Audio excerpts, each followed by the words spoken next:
लक्ष्मणपुर गांव में बिरजू अपनी पत्नी कमला के साथ रहता था।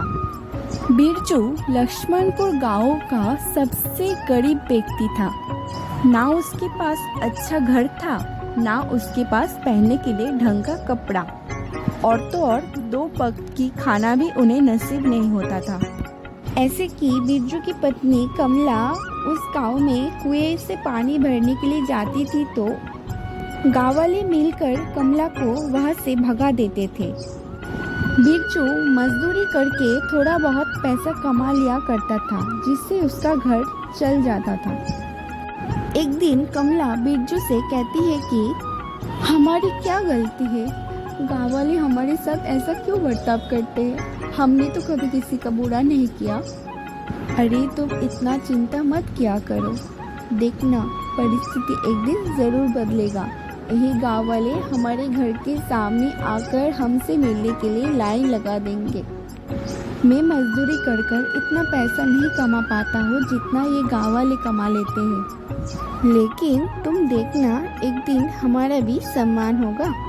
बिरजू की एक खूबी थी, वो बहुत ही एक नेकदिल इंसान था। वो किसी के साथ कभी भी बेईमानी नहीं किया करता था।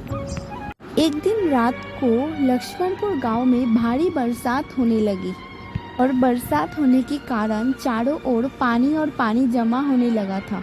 ये देखकर घर की सारी ज़रूरतें सामान बिरजू और उसकी पत्नी ने एक बैग में भरने लगा और पास ही में बड़े भाई के घर की ओर जाने लगा।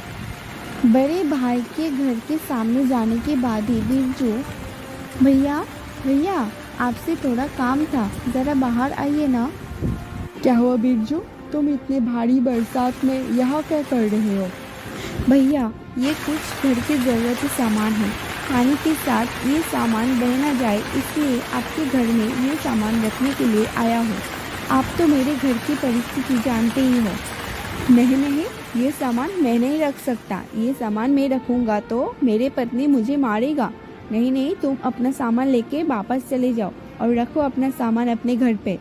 बड़े भाई की बात सुनकर बिरजू वहां से उदास होकर अपना घर वापस आ गया और पूरी रात जगते रहा अपना सामान की रखवाली करते हुए।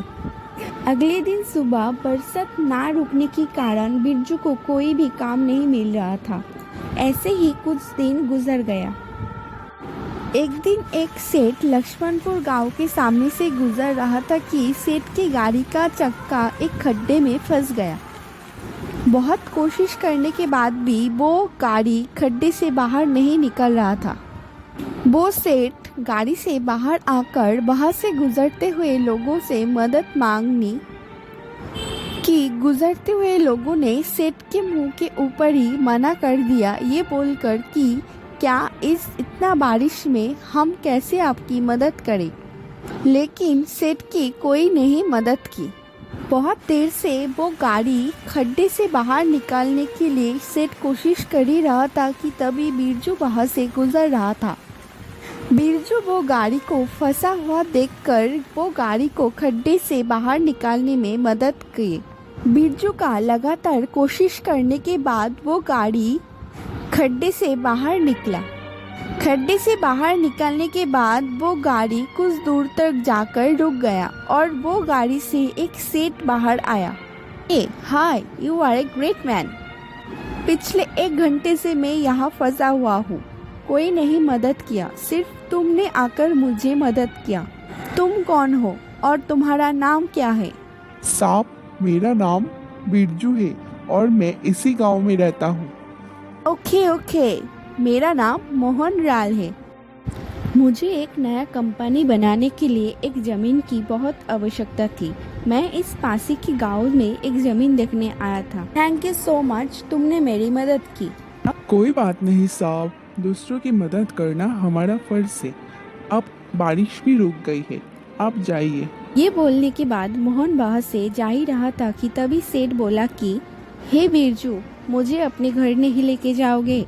नहीं साहब, मुझ जैसे गरीब के घर जाकर आप क्या करोगे? एक काम कीजिए, आप अपने घर जाइए, मैं मेरे घर जाता हूँ। नहीं, मैं तो तुम्हारे घर जरूर जाऊंगा। ठीक है साहब, आप इतना कह रहे हैं तो चलिए मेरे साथ मेरे घर। उसके बाद बिरजू मोहनलाल को लेकर अपने घर जाने लगा। घर जाने के बाद बिरजू अपनी पत्नी कमला से कहता है कि देखो कमला, सेठ आए हैं, तुम जाओ जाके कुछ खाने के लिए लेके आओ। मोहनलाल बिरजू का घर देखकर थोड़ा भावुक हो गया और भावुक होके मोहनलाल बिरजू से कहा कि अच्छा बिरजू, तुम क्या काम करते हो?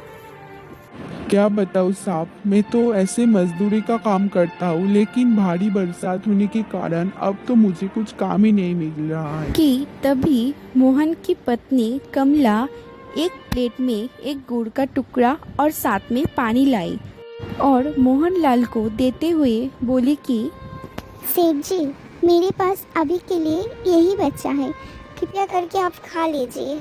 हाँ, लाओ लाओ, क्यों नहीं।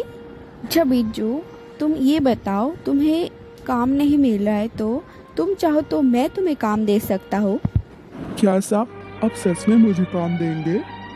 हाँ बिरजू, शहर में मेरे पास बहुत सारे काम रहते हैं और वैसे भी मैं एक ऐसा व्यक्ति को ढूंढ रहा था जो बहुत ही ईमानदार और नेक दिल इंसान हो। आज जाकर वो व्यक्ति मुझे मिल गई। ठीक है साहब, कैसा काम है और क्या काम करना होगा मुझे आप ये बता दीजिए, मैं आपके साथ काम करने के लिए तैयार हूँ।